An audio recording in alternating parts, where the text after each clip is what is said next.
오늘 설교는 백설공주 이야기로 시작해 볼까 합니다. 이전에도 잠깐 언급한 적이 있지만 다시 한번 생각해 보는 시간이 되었으면 합니다. 백설공주의 계모는 살인 청부업자 사냥꾼에게 백설공주를 죽이라고 명령했습니다. 그러나 사냥꾼은 백설공주를 가볍게 여겨 목숨을 살려주었고, 백설공주는 7난장이와 함께 생활하게 되었습니다. 백설공주가 아직 살아있다는 것을 요술 거울로 확인한 왕비는 독이 묻은 머리빗을 만들었습니다. 그리고 박물장수 할머니로 변장해 백설공주를 찾아갔지요. 7난쟁이가 백설공주에게 낯선 사람에게는 절대 문을 열어주지 말라고 당부했지만 공주는 친절한 할머니에게 속아 문을 열어주었습니다. 할머니는 백설공주의 머리를 빗겨주었고, 머리를 빗겨주자 빗에 발라둔 독이 공주의 몸에 스며들어 백설공주는 정신을 잃고 말았습니다. 왕비는 쓰러진 백설공주를 보고 기뻐하며 궁전으로 돌아갔지요. 다행히 난쟁이가 머리에 꽂혀있는 빗을 발견해 뽑았습니다.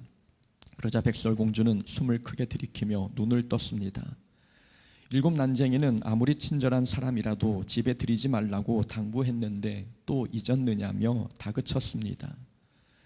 이전에도 백설공주는 죽을 뻔한 적이 있었습니다.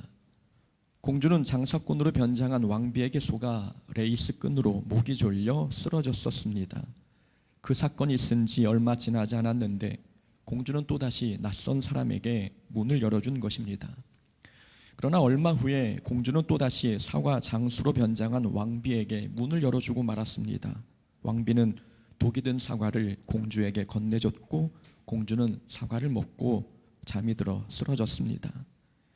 백설공주는 왜 한 번도 아니고 여러 번 문을 열어주었을까요? 심리학에서 백설공주의 심리를 분석했습니다. 분석 결과 백설공주가 여러 번 문을 열어준 이유는 외로움 때문이었습니다. 백설공주는 어린 나이에 어머니를 잃었습니다. 아버지는 한 나라의 왕이었기에 어린 딸을 돌봐줄 수 없었고, 새 엄마가 생겼지만 새 엄마는 백설공주를 죽이려 했습니다. 궁궐에는 부족한 것 없이 모든 것이 갖춰져 있었지만 공주는 늘 마음이 허전했습니다. 7난쟁이와 함께 있을 때도 마찬가지였습니다. 7난쟁이는 아침 일찍 나가 늦은 시간에 돌아왔으니 공주는 온종일 혼자 집에 머물러 있어야 했습니다. 백설공주는 외로웠고 사람이 그리웠습니다. 한마디로 마음의 허기가 진 것입니다. 그러다 보니 낯선 사람이 찾아왔어도 경계하기보다는 반가운 마음에 문을 열어줬습니다. 결국 백설공주를 위험에 빠지게 한 결정적 원인은 채워지지 않은 마음의 허기였습니다. 마음의 허기가 지면 삶의 부정적인 결과들이 나타납니다. 정서적으로는 우울감과 불안감이 몰려오고 자존감이 낮아집니다. 행동으로는 충동적 행동이 나타나는데 사람들은 마음의 허기를 채우기 위해 과도한 쇼핑, 폭식, 음주 등 건강을 해치는 일에 몰두합니다. 아름다운 레이스끈이나 예쁜 머리빗이 백설공주의 허기를 채우지 못한 것처럼 쇼핑, 폭식, 음주는 우리 마음의 공허함을 채워주지 못합니다. 마음의 허기는 인간관계에도 좋지 않은 영향을 미칩니다. 외로움을 해소하려는 목적으로 잘못된 관계를 형성하거나 지나치게 상대방에게 의존적인 태도를 보입니다. 백설공주가 집에 찾아온 사람을 뿌리칠 수 없었던 이유도 백설공주 입장에서는 사람을 골라서 만날 마음의 여유가 없었기 때문입니다. 마음의 허기가 졌을 때 누군가 찾아와서 말을 걸어주고 친절하게 대해주는데 마음의 문이 쉽게 열리지 않았겠습니까? 마음의 허기는 사람과 잘못된 관계를 맺을 위험이 있습니다. 2차 세계대전 당시 전쟁 고아들을 대상으로 연구한 결과가 있습니다. 마음의 허기를 채우지 못한 아이들은 사망률이 높았고 신체적 발달과 정신적 발달이 부진한 것으로 나타났습니다. 오늘날의 사람들도 물질적 풍요 시대를 살고 있지만 마음의 병을 앓고 있는 사람들이 많습니다. 먹고 사는 문제는 해결되었지만 마음의 허기가 해결되지 않았기 때문입니다. 마음의 허기가 해결되지 않으면 물질이 풍족해도 만족이 없습니다. 마음이 허기지면 아무리 영양가 좋은 음식을 먹어도 배고프지 않습니까? 먹어도 채워지지 않고 가져도 만족이 없는 이유는 마음의 허기 때문입니다. 그러다 보니 사람들은 만족을 얻기 위해 세상 쾌락이나 향락에 빠지고 더 자극적인 것을 찾기 위해 세상에서 방황합니다.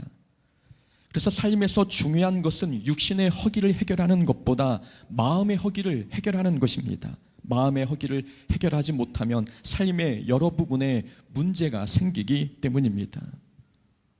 여러분들은 어떠십니까? 마음이 풍족하십니까? 아니면 마음의 허기가 져서 허기를 달래기 위해 세상에서 방황하고 계시지는 않습니까? 오늘 본문에도 마음의 허기가 진 사람 이야기가 나옵니다. 바로 사마리아 여인의 이야기입니다. 예수님께서 사마리아 지역으로 들어가셨습니다. 사마리아 사람들은 이방인들과의 결혼을 통해 태어난 혼혈인들이었습니다. 그러다 보니 사마리아 사람들은 유대인들로부터 멸시를 당하고 있었습니다. 그런 사마리아 지역에 예수님께서 들어가신 것입니다. 6절에 보니 예수님께서 6시쯤에 한 우물 곁에 앉아 계셨습니다. 6시는 우리 시간으로 정오 12시를 가리킵니다. 이때 한 사마리아 여인이 물을 기르러 우물가에 나왔습니다. 정오 12시는 기온이 높아 아무도 다니지 않는 시간대였습니다. 그런 시간대에 여인이 물을 기르러 나왔다는 것은 참을 수 없을 만큼 갈증이 심했다는 뜻입니다. 예수님께서는 이 여인과 대화를 시도하시기 위해 마실 물을 달라고 부탁하셨습니다. 사마리아 여인은 깜짝 놀랐지요. 보통 유대인들은 사마리아인들을 멸시하여 상종조차 하지 않는데 유대인은 예수님이 자신에게 말을 거니 놀랐던 것입니다. 그래서 묻습니다. 당신은 유대인인데 어찌해서 사마리아 여자인 나에게 물을 달라고 합니까? 라고 이야기합니다. 예수님께서 대답하셨습니다. 너에게 물을 달라고 하는 이가 누구인지 알았다면 내가 그에게 구하였을 것이고 그가 생수를 너에게 주었으리라라고 말씀하셨습니다. 지금은 예수님께서 여인에게 물을 달라고 요구하고 계시지만 만약 여인이 예수님이 누구인지 알았더라면 그 사마리아 여인이 예수님께 물을 구했을 것이라는 말씀입니다. 그러시면서 말씀하시기를 이 물을 마시는 자마다 다시 목마르려니와 내가 주는 물을 마시는 자는 영원히 목마르지 아니하리니 내가 주는 물은 그 속에서 영생하도록 솟아나는 샘물이 되리라 라고 말씀하셨습니다.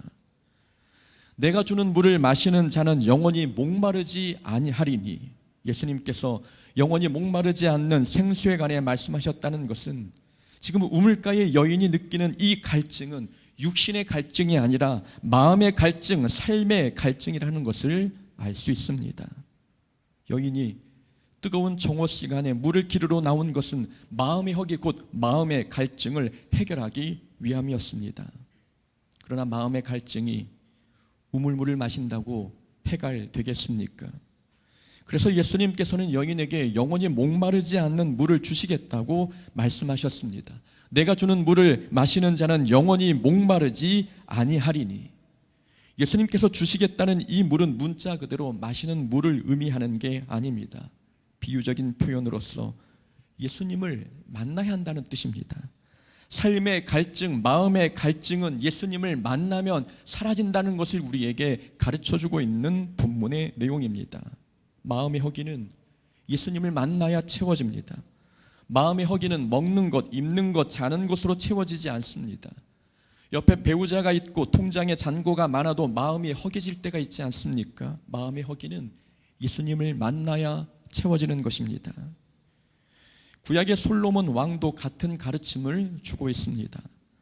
솔로몬은 인류 역사상 가장 큰 부자로 손꼽힙니다. 솔로몬은 온 나라들로부터 매년 666달란트 무게의 금을 세금으로 받았습니다. 오늘날 가치로 따지면 2조가 넘는 금액이었습니다. 솔로몬 시대에는 은이 돌같이 흔했고 모든 방패와 그릇은 금으로 만들었습니다. 솔로몬은 부와 명예에 관해서는 타의 추종을 불허했습니다. 그러나 부귀영화를 누렸던 솔로몬이 인생 끝 무렵에 내린 결론은 헛되고 헛되며 헛되고 헛되니 모든 것이 헛되도다 라는 결론이었습니다. 부와 명예를 다 누리며 살아봤지만 그런 것은 삶의 기쁨이나 만족을 주지 못하는 다 헛된 것이라고 고백했던 것입니다. 솔로몬의 고백을 들어보면 돈, 권력, 명예 같은 물질적이고 물량적인 것은 마음의 허기를 해결해 주지 못한다는 것을 알 수 있습니다.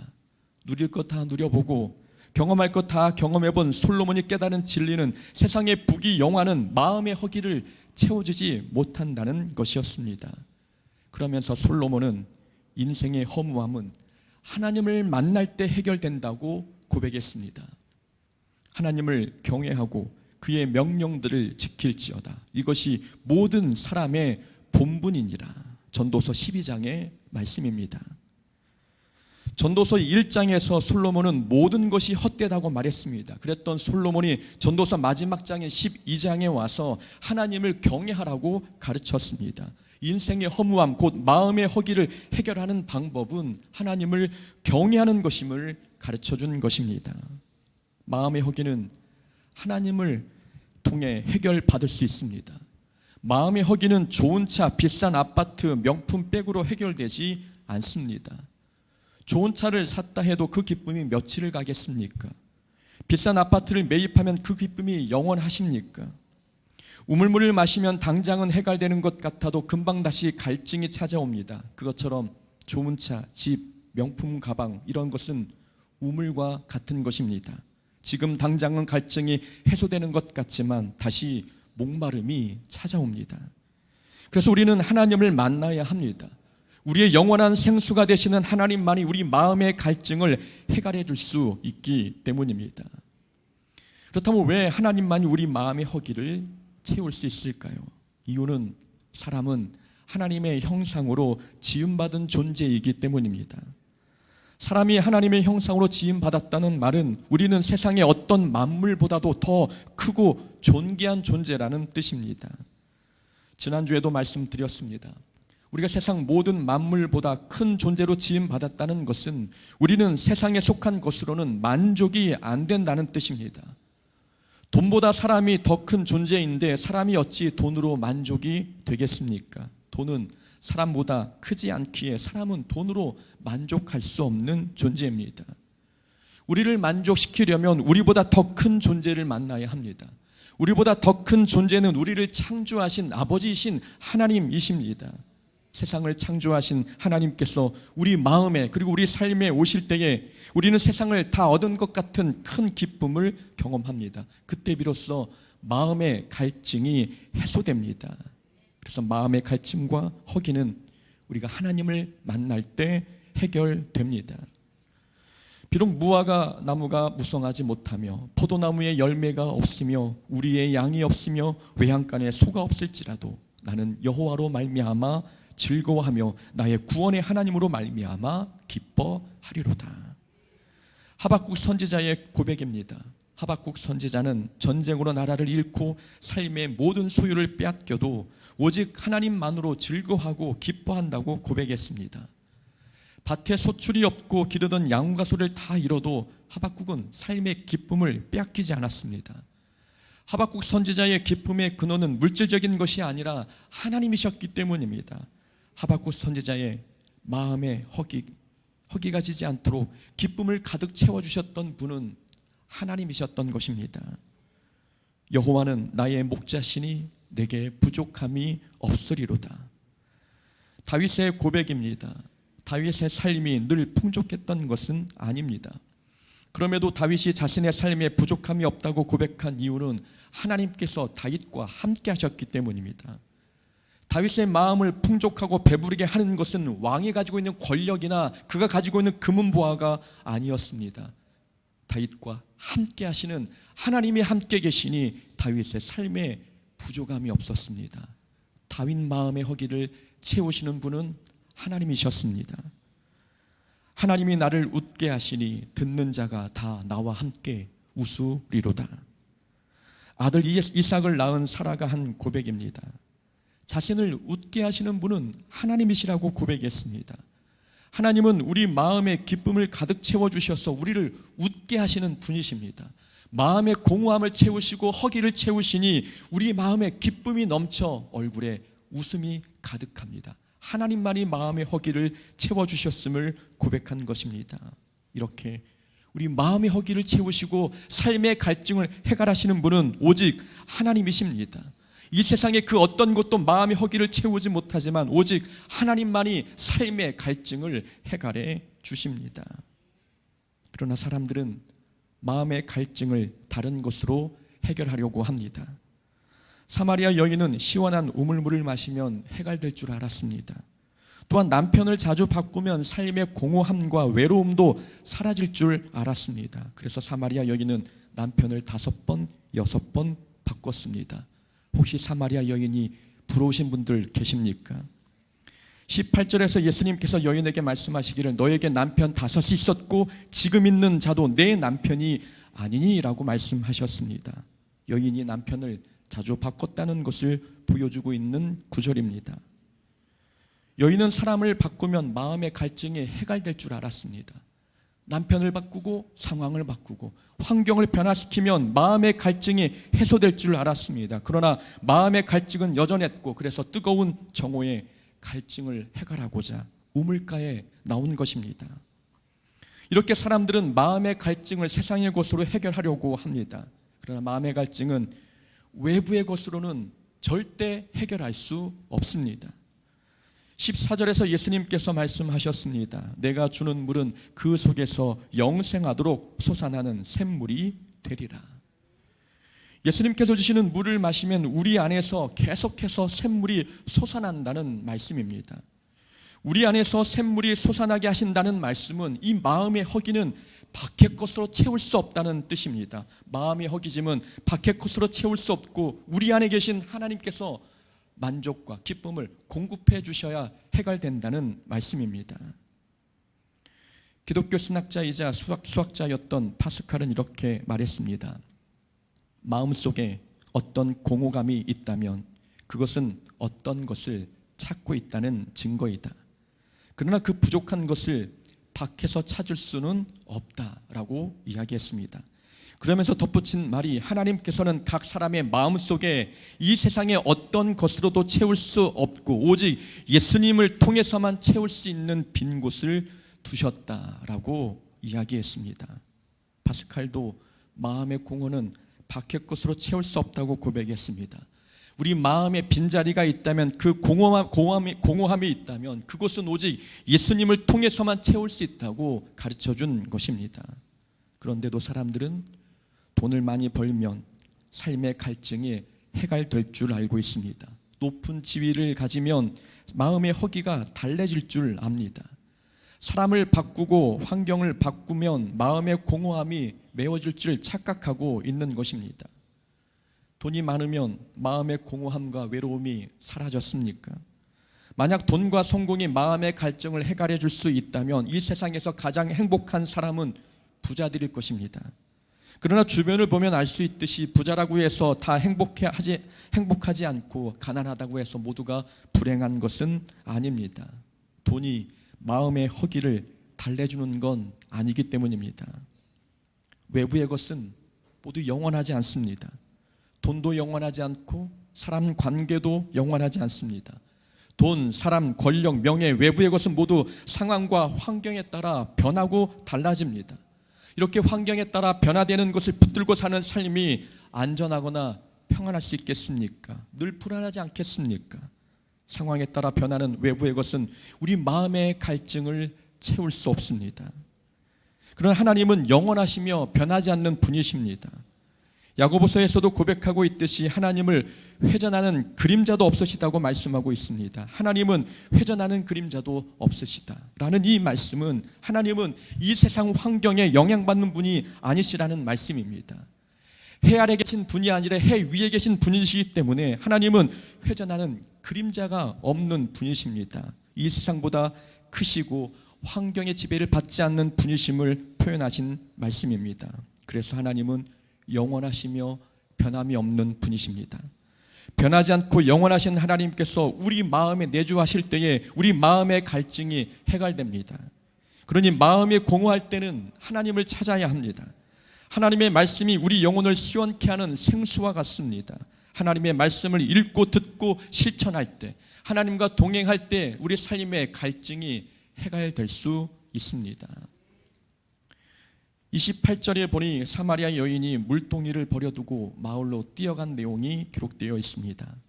물을 기르러 왔는데 물동이를 버려두고 기쁨으로 마을로 달려갔습니다. 자신이 만난 예수님을 전하기 위함이었습니다. 물동이를 버렸다는 것은 여인의 갈증에 해결되었다는 것을 뜻합니다. 갈증을 참지 못해 뜨거운 정오의 우물가에 갔는데 예수님을 만난 후 삶의 갈증이 해소되었습니다. 예수님을 만난 후에는 물동이가 필요 없는 삶이 되었다는 것입니다. 더 이상 삶의 만족과 기쁨을 찾기 위해 세상을 방황하지 않아도 되게 되었다는 뜻입니다. 예수님께서 여인의 갈증을 해결해 주셨던 것입니다. 오늘 많은 분들이 이 자리에 나오셨습니다. 끌려 나오신 분도 계실 것이고, 나오려고 생각하셨다가 전도 축제 기회가 주어져 나오신 분도 계실 것입니다. 어떤 이유에서 나오셨든지 우리가 이 자리에 나온 것은 우연이 아닙니다. 사마리아 여인이 예수님을 만난 것도 우연이 아니라 예수님의 치밀한 계획이었던 것처럼 우리가 교회에 나온 것도 하나님의 계획에 의한 것입니다. 만약 여러분들이 살다가 마음에 허기가 지고 갈증이 생긴다면 하나님을 찾으시기 바랍니다. 하나님을 만나면 우리 주머니에 많은 것이 없어도 행복합니다. 더 이상 행복을 찾아서 세상에서 방황하지 않아도 되는 이유, 하나님을 찾으면 하나님께서 우리 마음의 갈증을 해소해 주실 수 있기 때문입니다. 하나님을 만나면 마음의 문제, 상처, 삶의 어려움 모두 해결받을 수 있습니다. 천지를 창조하시고 죽은 자를 살리신 하나님이시라면 삶의 문제, 마음의 문제를 어찌 해결해 주시지 못하시겠습니까? 그러니 마음이 공허하고 외로울 때 우리를 기다리시는 하나님께 나오시기를 소망합니다. 하나님을 만남으로 삶의 갈증을 해결하는 하나님의 자녀 될 수 있기를 주의 이름으로 축원합니다. 아멘. 기도합니다.